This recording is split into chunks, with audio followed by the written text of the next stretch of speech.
Hello, कैसे हैं आप सब। मैं आपका मेंटर और आप देख रहे हैं लर्न इंग्लिश विदाउट रूल्स का एक नया और फ्रेश सेशन। एक बार फिर से आपके सामने उपस्थित हुए हैं, साथ लेकर आए हैं कुछ नए वर्ड्स, बढ़ाएंगे आपके डिक्शनरी में शब्दों की संख्या। बात कर रहे हैं द हिंदू एडिटोरियल वोकैबुलरी की।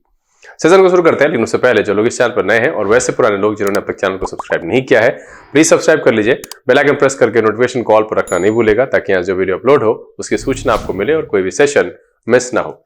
लाइक और शेयर करने में कंजूसी नहीं कीजिएगा। साथ में सेशन के दौरान मन में कोई बात रह जाए तो कमेंट में लिखकर साझा जरूर कीजिएगा, जब आपके साथ अगले सेशन में जरूर उपस्थित होंगे। चलिए सेशन की शुरुआत करते हैं।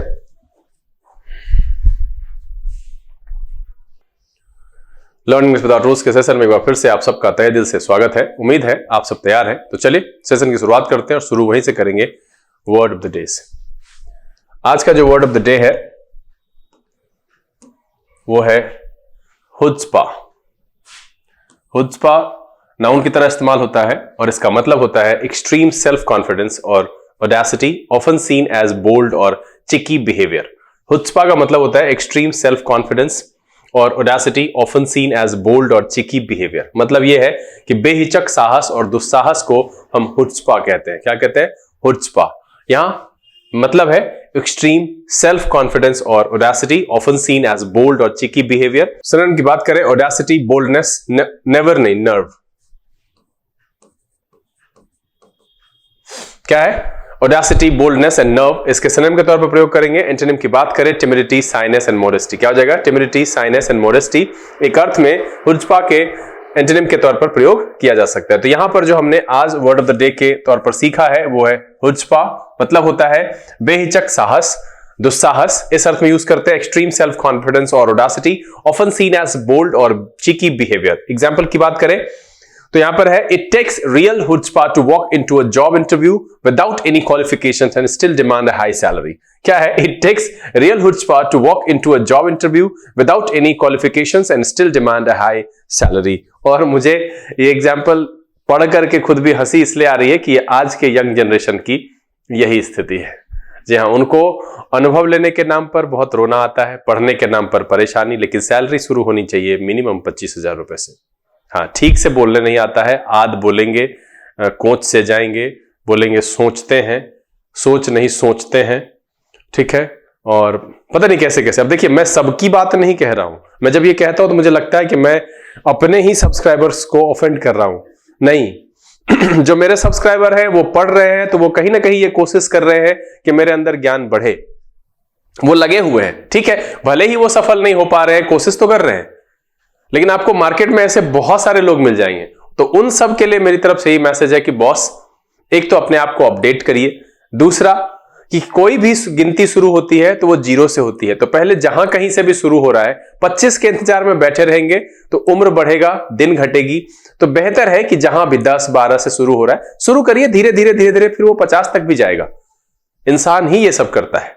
तो चलिए, यहां पर जो हमने आज वर्ड ऑफ द डे के तौर पर रखा है वो है हुज्पा, एक्सट्रीम सेल्फ कॉन्फिडेंस और audacity, often seen as bold और चिकी बिहेवियर, बेहिचक साहस और दुस्साहस। इस अर्थ में हम हुज्पा शब्द का प्रयोग करते हैं। चलिए सेशन को शुरू करते हैं। पहला जो शब्द है वो है ओपाइन। ओपाइन या ओपाइन वर्ब की तरह इस्तेमाल होता है और इसका मतलब होता है टू एक्सप्रेस एन ओपिनियन और बिलीफ अबाउट समथिंग। मतलब है राय देना, विचार प्रकट करना। इस अर्थ में हम ओपाइन शब्द का या ओपाइन शब्द का प्रयोग करते हैं। सिनोनिम की बात करें, असर्ट, डिक्लेयर एंड सजेस्ट। क्या हो जाएगा? Assert, declare and suggest. एक अर्थ में ओपाइन के सिनोनिम के तौर पर प्रयोग करेंगे। एंटोनिम की बात करें, डाउट, क्वेश्चन एंड विदहोल्ड। क्या हो जाएगा? Doubt, question and withhold. एक अर्थ में ओपाइन के एंटोनिम के तौर पर प्रयोग किया जा सकता है। तो यहां पर हमने जो इस पेज पर पहला शब्द रखा है, जो कि सेशन का भी पहला है, opine, to express an opinion और बिलीफ अबाउट समथिंग। राय देना, विचार प्रकट करना। इस अर्थ में हम इस शब्द का प्रयोग करते हैं। एग्जांपल देख लेते हैं। The professor ओपाइंड that the new policy would have a negative impact on students. क्या है? The professor opined that the new policy would have a negative impact on students. चलिए, अगला जो शब्द है वो है praxis. Praxis नाउन की तरह इस्तेमाल होता है और इसका मतलब होता है the practical application of a theory or knowledge, practices as opposed to theory. As opposed to theory, व्यवहार, प्रयोग और अभ्यास, इस अर्थ में हम प्रैक्टिस शब्द का प्रयोग करते हैं। एक बार फिर से सुन लीजिए, the practical application of a theory और knowledge, practice as opposed to theory. मतलब है, सिनोनिम की बात करें, प्रैक्टिस, इंप्लीमेंटेशन एंड एग्जीक्यूशन, क्या हो जाएगा? प्रैक्टिस, इंप्लीमेंटेशन एंड एग्जीक्यूशन, एक अर्थ में प्रैक्टिस के सिनोनिम के तौर पर प्रयोग करेंगे। एंटोनिम की बात करें, थियरी, इनएक्टिविटी एंड एब्स्ट्रैक्शन, क्या हो जाएगा? थियरी, इनएक्टिविटी एंड एब्स्ट्रैक्शन, एक अर्थ में प्रैक्टिस के एंटोनिम के तौर पर प्रयोग किया जा सकता है। तो यहां पर जो इस पेज पर दूसरा शब्द है वो है practice, the practical application of a theory और knowledge, practice as opposed to theory, व्यवहार, प्रयोग या अभ्यास, इस अर्थ में हम प्रैक्टिस शब्द का प्रयोग करते हैं। एग्जाम्पल की बात करें, the training programme focuses on both theoretical knowledge and its practice in real life situations. क्या है? The training programme focuses on both theoretical knowledge and its practice in real life situations. तो यहां पर जो हमने दो शब्द रखे हैं, पहला है अपॉइन या ओपाइन कह लीजिए, टू एक्सप्रेस एन ओपिनियन और बिलीफ अबाउट समथिंग, राय देना या विचार प्रकट करना, इस अर्थ में हम अपॉइन शब्द का प्रयोग करते हैं। दूसरा जो शब्द है वो है प्रैक्टिस, द प्रैक्टिकल एप्लीकेशन और ऑफ अ थियरी और knowledge, practices as opposed to theory, व्यवहार, प्रयोग या अभ्यास, इस अर्थ में हम प्रैक्टिस शब्द का प्रयोग करते हैं। चले, आज का जो अगला वर्ड है वो है लीट मोटिव। लीट मोटिव नाउन की तरह इस्तेमाल होता है और इसका मतलब होता है रिकरिंग थीम और idea in a literary, musical और आर्टिस्टिक वर्क। मतलब किसी भी प्रकार का जो साहित्यिक, आर्टिस्टिक या म्यूजिकल, लिटरेरी, आर्टिस्टिक या म्यूजिकल कोई भी काम है और अगर उसका जो मेन थीम जो है, जिसके आसपास आजू बाजू में वो रचना गढ़ी गई है, उसके लिए आप कह सकते हैं लीट मोटिव, या फिर कह सकते हैं एन आइडिया और a phrase that is repeated often in a book और वर्क ऑफ आर्ट। देखिए कहां पर बार बार रिपीट हुआ है, तो जो चीज अगर जिस थीम पर लिखी गई है वो बार बार वहां पर रिपीट होती है और is typical of a particular person और ग्रुप, मतलब है प्रमुख विषय या पुनरावृत्त विषय जो होता है उसको हम लीट मोटिव कहते हैं। सिनोनिम की बात करें, theme, motive and refrain. Antonym की बात करें, इररिलेवेंस और इनकोहेरेंस। इररिलेवेंस और इनकोहेरेंस एक अर्थ में लीट मोटिव के एंटोनिम के तौर पर प्रयोग कर सकते हैं। यहां पर जो हमने इस पेज पर पहला शब्द लिया है वो है लीट मोटिव, अ रिकरिंग थीम और idea in a literary, musical और आर्टिस्टिक वर्क, या फिर an idea, a phrase that is repeated often in a book और वर्क ऑफ आर्ट और is typical of a particular person और group, इस अर्थ में प्रयोग करते हैं। प्रमुख विषय या पुनरावृत्त विषय, इस अर्थ में हम लीट मोटिव शब्द का प्रयोग करते हैं। एग्जाम्पल देख लेते हैं, the struggle for freedom was leitmotif of the novel. देखिए अब यहां पर क्या है, स्ट्रगल फॉर फ्रीडम, ये उसका क्या है, मेन मुद्दा उस नॉवेल का। तो the struggle for freedom was the leitmotif of the novel. चलिए अगला जो शब्द है वो है सब्जुगेट। सब्जुगेट वर्ब, हाँ यार गड़बड़, वर्ब की तरह प्रयोग होता है और इसका मतलब टू ब्रिंग अंडर डोमिनेशन और कंट्रोल स्पेशली बाय कॉन्क्वेस्ट, मतलब है किसी को जीत करके अपने वश में करना, अपने कंट्रोल में ले आना, अपने अधीन में ले आना, मतलब है अधीन करना या वश में करना, इस अर्थ में हम सब्जुगेट शब्द का प्रयोग करते हैं। सिनोनिम की बात करें, कॉन्कर, सप्रेस एंड ओवरपावर, क्या हो जाएगा, कॉन्कर, सप्रेस एंड ओवरपावर, एक अर्थ में सब्जुगेट के सिनोनिम के तौर पर प्रयोग करेंगे। एंटोनिम की बात करें, लिबरेट, फ्री एंड रिलीज, एक अर्थ में सब्जुगेट के एंटोनिम के तौर पर प्रयोग किया जा सकता है। तो यहां पर जो हमने इस पेज पर दूसरा शब्द लिया है वो है subjugate, to bring under domination और कंट्रोल स्पेशली बाय कॉन्क्वेस्ट, अधीन करना या वश में करना, इस अर्थ में हम इस शब्द का प्रयोग करते हैं। एग्जांपल देख लेते हैं, the dictator aimed to subjugate the entire region under his rule, क्या है, the dictator aimed to subjugate the entire region under his rule. इस पेज पर जो हमने दो शब्द लिया है, पहला है लीट मोटिव, मतलब होता है रिकरिंग थीम और idea in a literary, musical और आर्टिस्टिक वर्क, या फिर एन आइडिया और a phrase that is repeated often in a book और वर्क ऑफ आर्ट और is typical of a particular person और ग्रुप, प्रमुख विषय या पुनरावृत्त विषय, इस अर्थ में हम लीट मोटिव शब्द का प्रयोग करते हैं। दूसरा जो शब्द है वो है सब्जुगेट, मतलब होता है टू ब्रिंग अंडर डोमिनेशन और कंट्रोल स्पेशली बाय कॉन्क्वेस्ट, यानी अधीन करना या वश में करना, इस अर्थ में हम प्रयोग करते हैं सब्जुगेट शब्द का। चलिए आज के सेशन का जो अगला वर्ड है वो है कैपिटुलेट। कैपिटुलेट वर्ब की तरह इस्तेमाल किया जाता है और इसका मतलब है टू सरेंडर और give in to an opponent और अनवेलकम डिमांड, मतलब यह है आत्मसमर्पण करना, हार मान लेना, मतलब यह है कि अपने आप को समर्पित कर देना, किसी भी मांग को चाहे वो अनवेलकम क्यों ना हो उसको भी मानने के लिए तैयार हो जाना। क्या कह रहा है, कैपिटुलेट का मतलब है टू सरेंडर और give in to an opponent और अनवेलकम डिमांड, मतलब है आत्मसमर्पण करना या हार मान लेना। सिनोनिम की बात करें, सरेंडर, यील्ड एंड सबमिट, क्या हो जाएगा, सरेंडर, यील्ड एंड सबमिट, एक अर्थ में कैपिटुलेट के सिनोनिम के तौर पर प्रयोग कर सकते हैं। एंटोनिम की बात करें रेसिस्ट, डिफाई एंड कॉन्कर। क्या है? रेसिस्ट, डिफाई एंड कॉन्कर एक अर्थ में कैपिटुलेट के एंटोनिम के तौर पर प्रयोग किया जा सकता है। तो यहां पर इस पेज पर जो पहला शब्द है वो है कैपिटुलेट, मतलब होता है टू सरेंडर और give in to an opponent और अनवेलकम डिमांड, आत्मसमर्पण करना या हार मान लेना। इस अर्थ में हम कैपिटुलेट शब्द का प्रयोग करते हैं। एग्जाम्पल देख लेते हैं। After weeks of battle the army was forced to capitulate to the enemy. क्या है? After weeks of battle the army was forced to capitulate to the enemy. चलिए अगला जो शब्द है वो है conk out. Conk out phrasal verb की तरह प्रयोग होता है और इसका मतलब होता है टू स्टॉप वर्किंग और functioning suddenly, to fall asleep from exhaustion. क्या है? टू स्टॉप वर्किंग और functioning suddenly, to fall asleep from exhaustion. अचानक काम बंद कर देना या थक कर सो जाना। इस अर्थ में हम इस फ्रेजल वर्ब कॉन्क आउट का प्रयोग करते हैं। सिनोनिम की बात करें break down, collapse and malfunction. क्या हो जाएगा? Break down, collapse and malfunction एक अर्थ में कॉन्क आउट के सिनोनिम के तौर पर प्रयोग करेंगे। एंटोनिम की बात करें फंक्शन, ऑपरेट एंड वर्क। क्या हो जाएगा? फंक्शन, ऑपरेट एंड वर्क एक अर्थ में कॉन्क आउट के एंटोनिम के तौर पर प्रयोग किया जा सकता है। यहां पर जो हमने इस पेज पर दूसरा शब्द लिया है वो एक फ्रेजल वर्ब है। कॉन्क आउट मतलब होता है टू स्टॉप वर्किंग और functioning suddenly, to fall asleep from exhaustion. अचानक काम बंद कर देना, थक कर सो जाना। इस अर्थ में हम कॉन्क आउट शब्द का प्रयोग करते हैं। सिनोनिम है break down, collapse, malfunction. Antonym है function, operate and work. Example देख लेते हैं। My car conked out in the middle of the road and I had to call for help. क्या है? My car conked out in the middle of the road and I had to call for help. इस page पर जो हमने दो शब्द लिए उसमें पहला है कैपिटुलेट, मतलब होता है टू सरेंडर और give in to an opponent और अनवेलकम डिमांड, आत्मसमर्पण करना या हार मान लेना। इस अर्थ में हम कैपिटुलेट शब्द का प्रयोग करते हैं। दूसरा जो शब्द है वो है कॉन्क आउट, जो कि एक फ्रेजल वर्ब है टू स्टॉप वर्किंग और functioning suddenly, to fall asleep from exhaustion. अचानक काम बंद कर देना, थक कर सो जाना। इस अर्थ में हम यूज करते हैं कॉन्क आउट शब्द का।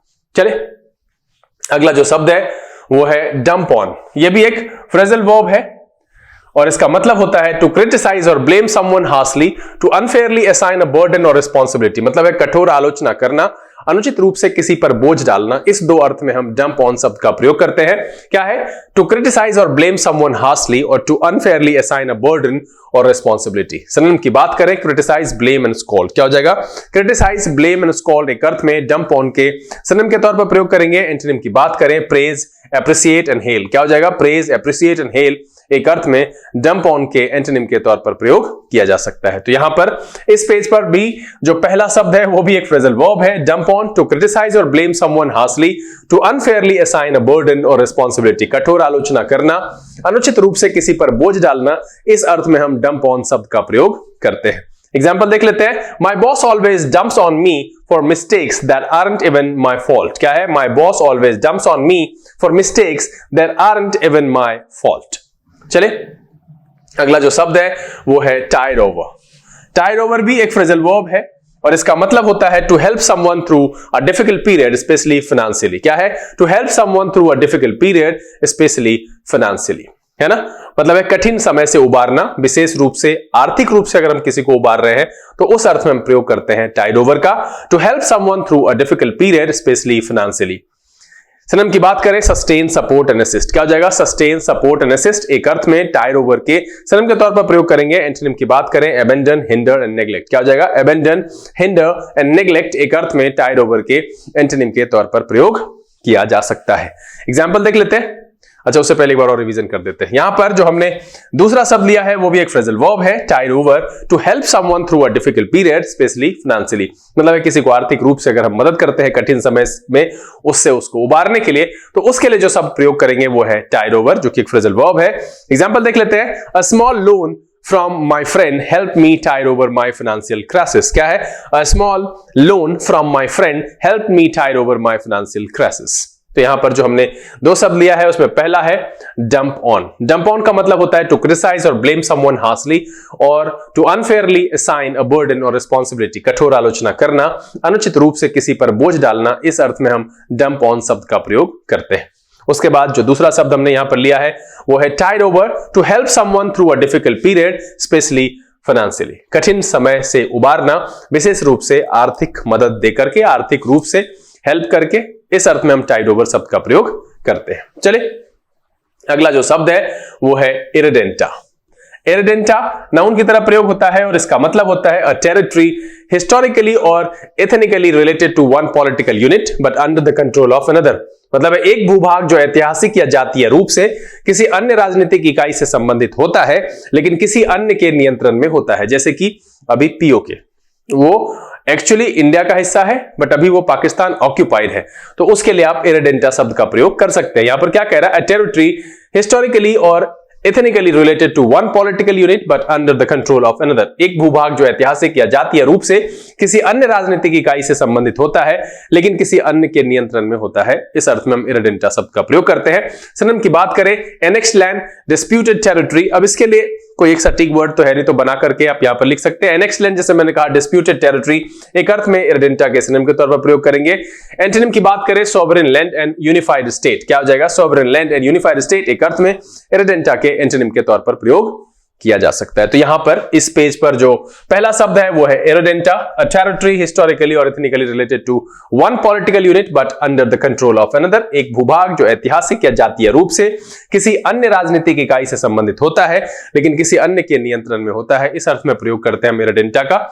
एग्जाम्पल देख लेते हैं, many nationalist movements have aimed to reclaim irredenta that was lost in previous wars. क्या है, many nationalist movements have aimed to reclaim irredenta that was lost in previous wars. चलिए अगला जो शब्द है वो है इनएस्टिमेबल। क्या है, इनएस्टिमेबल एडजेक्टिव की तरह प्रयोग होता है और इसका मतलब होता है टू ग्रेट, वैल्यूएबल और एक्सेलेंट टू बी मेजर्ड और एस्टिमेटेड। मतलब है अमूल्य, अनमोल, जिसकी गणना नहीं की जा सकती है, उस अर्थ में हम इनएस्टिमेबल शब्द का प्रयोग करते हैं। इनएस्टिमेबल, एस्टिमेट बनाना मतलब है जिसकी हम गणना कर सके, यहां लगा दिया इनएस्टिमेबल मतलब है जिसकी गणना नहीं कर सके, जो बहुमूल्य है, अनमोल है, उसके लिए हम यूज करते हैं इनएस्टिमेबल शब्द का। सिनोनिम की बात करें, प्राइसलेस, इमेजरेबल, इनकैलकुलेबल। क्या हो जाएगा, प्राइसलेस, इमेजरेबल और इनकैलकुलेबल, एक अर्थ में इनएस्टेबल के, इनएस्टिमेबल के सिनोनिम के तौर पर प्रयोग कर सकते हैं। एंटोनिम की बात करें, इनसिग्निफिकेंट, वर्थलेस एंड मेजरेबल। क्या हो जाएगा, इनसिग्निफिकेंट, वर्थलेस एंड मेजरेबल, एक अर्थ में इनएस्टिमेबल के एंटोनिम के तौर पर प्रयोग किया जा सकता है। तो यहां पर जो इस पेज पर दूसरा शब्द आया है वो है इनएस्टिमेबल, मतलब है टू ग्रेट, वैल्यूएबल और एक्सेलेंट, टू बी मेजर्ड और एस्टिमेटेड, अमूल्य, अनमोल, जिसकी गणना नहीं की जा सकती है, इस अर्थ में हम इनएस्टिमेबल शब्द का प्रयोग करते हैं। एग्जाम्पल देख लेते हैं, the scientist contributions to medical research are of inestimable value to humanity. क्या है, the scientist contributions to medical research are of inestimable value to humanity. इस पेज पर जो हमने दो शब्द लिया है, पहला है इरेडेंटा। इरेडेंटा का मतलब होता है टेरिटरी हिस्टोरिकली और ethnically related to one political unit but under the control of another. एक भूभाग जो ऐतिहासिक या जातीय रूप से किसी अन्य राजनीतिक इकाई से संबंधित हो लेकिन किसी अन्य के नियंत्रण में होता हो या हो, उस अर्थ में हम उसके लिए यूज करते हैं इरेडेंटा शब्द का प्रयोग करते हैं। दूसरा जो शब्द है वो है इनएस्टिमेबल, मतलब होता है टू ग्रेट, वैल्यूएबल और एक्सेलेंट, टू बी मेजर्ड और एस्टिमेटेड, मतलब है अमूल्य, अनमोल, जिसकी गणना नहीं की जा सकती है, इस अर्थ में हम इनएस्टिमेबल शब्द का प्रयोग करते हैं। चलिए अगला जो शब्द है वो है फिगरहेड। फिगरहेड नाउन की तरह प्रयोग होता है और इसका मतलब होता है अ person who holds a position of leadership in a name only without real power और अथॉरिटी। मतलब है नाम मात्र का नेता, प्रतीकात्मक मुखिया। जैसे हमारे देश में एक पार्टी है, वहां पर भी कुछ समय तक प्रतीकात्मक मुखिया रहे हैं और अभी भी वही चल रहा है। फिगरहेड का मतलब क्या है, अ person who holds a position of leadership in name only without real power और अथॉरिटी, नाम मात्र का नेता, प्रतीकात्मक मुखिया, इस अर्थ में हम प्रयोग करते हैं फिगरहेड का। सिनोनिम की बात करें, puppet, nominal head and frontman. क्या हो जाएगा, puppet, nominal head and frontman, एक अर्थ में फिगरहेड के सिनोनिम के तौर पर प्रयोग करेंगे। एंटोनिम की बात करें, leader, authority and decision maker. क्या हो जाएगा, leader, authority and decision maker, एक अर्थ में फिगरहेड के एंटोनिम के तौर पर प्रयोग किया जा सकता है। तो यहां पर इस पेज पर जो हमने पहला शब्द रखा है वो है figurehead, a person who holds a position of leadership in name only without real power और अथॉरिटी, नाम मात्र का नेता या प्रतीकात्मक मुखिया, इस अर्थ में हम फिगरहेड का प्रयोग करते हैं। एग्जाम्पल की बात करें, the king was merely a figurehead while the prime minister held the real power in the government। क्या है, the king was merely a figurehead while the prime minister held the real power in the government। चलिए अगला जो शब्द है वो है पेल shadow. पेल shadow noun phrase या इडियम कह सकते हैं, इस तरह से इसका इस्तेमाल कर सकते हैं। इसका मतलब होता है वीकर, इंफीरियर और less impressive version of something. किसी चीज का कमजोर, इंफीरियर और लेस इंप्रेसिव वर्जन जो होता है उसको हम कहते हैं पेल शैडो। किसी चीज का कमजोर, घटिया या कम प्रभावशाली संस्करण अगर हो, जैसे आजकल फिल्में बनती है, पहला अच्छा रहता है, दूसरा वाला बस एक खाना पूर्ति होती है। सिनोनिम की बात करें faded copy, inferior, imitation. Antonym की बात करें ट्रू रिफ्लेक्शन, ऑथेंटिक वर्जन। क्या हो जाएगा? ट्रू रिफ्लेक्शन और ऑथेंटिक वर्जन एक अर्थ में पेल शैडो के एंटोनिम के तौर पर हम प्रयोग कर सकते हैं। तो यहां पर जो इस पेज पर दूसरा शब्द है वो है पेल शैडो, अ वीकर, इंफीरियर और less impressive version of something. किसी चीज का कमजोर, घटिया या कम प्रभावशाली संस्करण, इस अर्थ में हम प्रयोग करते हैं पेल शैडो का। एग्जाम्पल देख लेते हैं। The new sequel was just a pale shadow of the original movie. क्या है? The new sequel was just a pale shadow of the original movie. इस पेज पर जो दो शब्द हमने लिए, पहला है फिगरहेड। फिगरहेड का मतलब होता है person who holds a position of leadership in name only without real power और अथॉरिटी। इस अर्थ में हम फिगरहेड शब्द का प्रयोग करते हैं। दूसरा जो शब्द यहां पर है वो है पेल शैडो, मतलब है अ वीकर, इंफीरियर और less impressive version of something. किसी चीज का कमजोर, घटिया या कम प्रभावशाली जो संस्करण होता है उसको हम कहते हैं पेल शैडो। ठीक है, चलिए आज का जो अगला वर्ड है वो है सेंटिला। सेंटिला नाउन की तरह प्रयोग होता है और इसका मतलब होता है अ very small amount, a tiny trace. क्या है? अ very small amount, a tiny trace, बहुत थोड़ी मात्रा या कण। इस अर्थ में हम सेंटिला शब्द का प्रयोग करते हैं। मुझे जैसा कि याद है पिछले दिन भी मैंने थोड़ा या अल्प के लिए, लेस अमाउंट के लिए कोई शब्द बताया था। अगर आपको याद है, आपने उसको नोट डाउन किया है तो कमेंट में लिख करके बताइए। आपको भी रिवीजन होगा, अपने मित्रों को भी याद दिलाइए कि वो कौन सा शब्द था। यहां जो वर्ड है वो है scintilla, a very small amount, a tiny trace, बहुत थोड़ी मात्रा या कण। सिनोनिम की बात करें आयोटा, स्पेक एंड फ्रेगमेंट। क्या हो जाएगा? आयोटा, ये आई का बड़ा वाला है, इसको IOTA कैपिटल में लिखा हुआ, तो लोटा मत पढ़ लीजिएगा।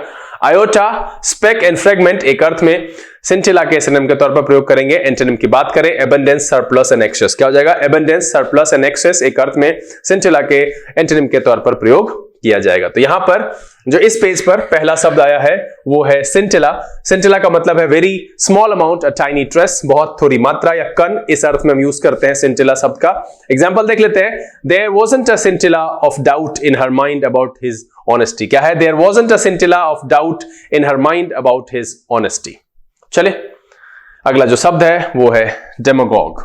डेमागोग नाउन की तरह प्रयोग होता है और इसका मतलब होता है a political leader who seeks support by appealing to popular desires, emotion, prejudices rather than using rational argument। मतलब ऐसा नेता जो जनता की भावनाओं और पूर्वाग्रहों को भड़काकर समर्थन प्राप्त करता है। मतलब ऑथेंटिक बातें नहीं करता है, जनता के जो पूर्वाग्रह है, जो उनके इमोशंस है, उनको बढ़ा करके, भड़का करके अपने लिए समर्थन प्राप्त करता है, वैसे नेता को हम कहते हैं demagogue. A political leader who seeks support by appealing to popular desires, emotions, prejudices rather than using rational argument।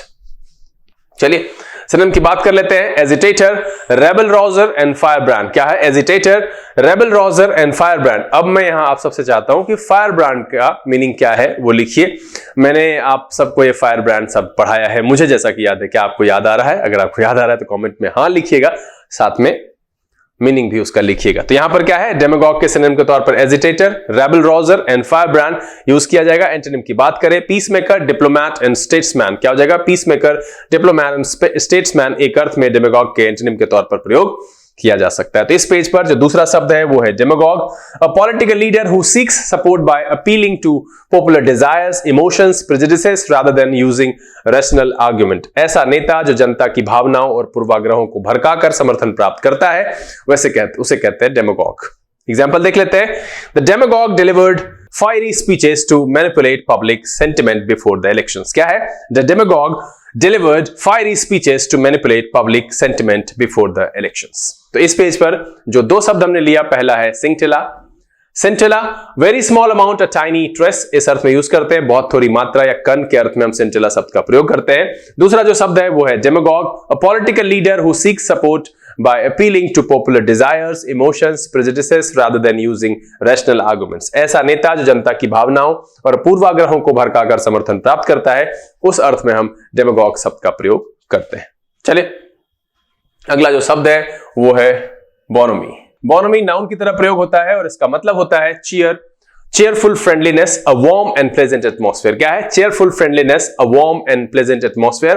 मतलब है सौहार्द और मिलनसारिता। इस अर्थ में हम बोनोमी शब्द का प्रयोग करते हैं। सिनोनिम की बात करें amiability, cordiality and geniality। क्या है amiability, cordiality and geniality एक अर्थ में बोनोमी के सिनोनिम के तौर पर प्रयोग करेंगे। एंटोनिम की बात करें hostility, coldness and aloofness। क्या हो जाएगा hostility, coldness and aloofness एक अर्थ में बोनोमी के एंटोनिम के तौर पर प्रयोग किया जा सकता है। तो यहां पर जो इस पेज पर पहला शब्द है, एंड आई थिंक सेशन का सेकंड लास्ट वर्ड है, बोनोमी का मतलब होता है cheerful friendliness, a warm and pleasant atmosphere.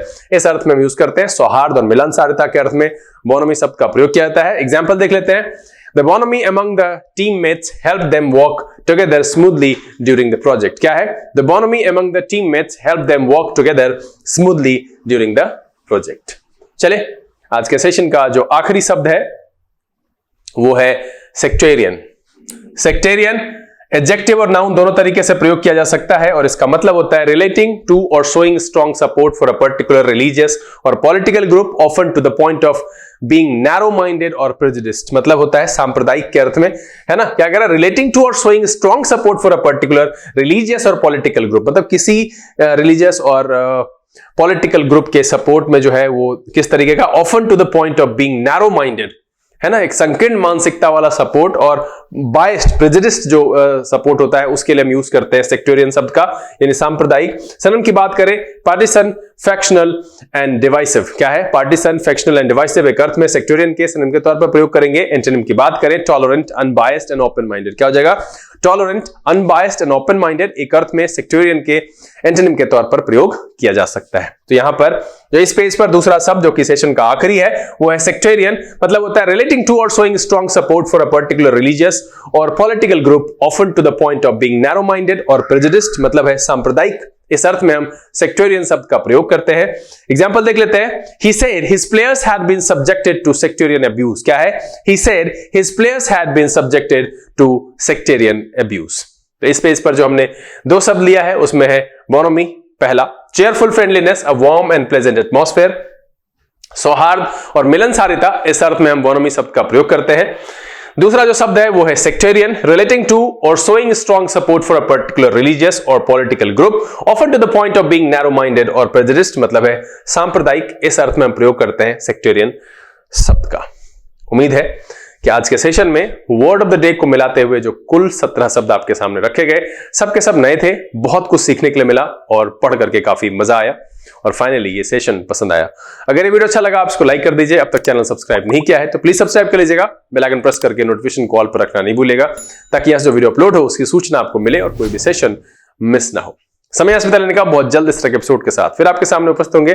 तब तक के लिए आप घर में रहिए, अपना और अपने परिवारजनों का ख्याल रखिए, खुश रहिए, मस्त रहिए, लेकिन पढ़ते लिखते जरूर रहिएगा। लर्निंग इंग्लिश विदाउट रूल्स के सेशन से this is B K Singh signing off. Keep reading, keep practising. Thank you, God bless you.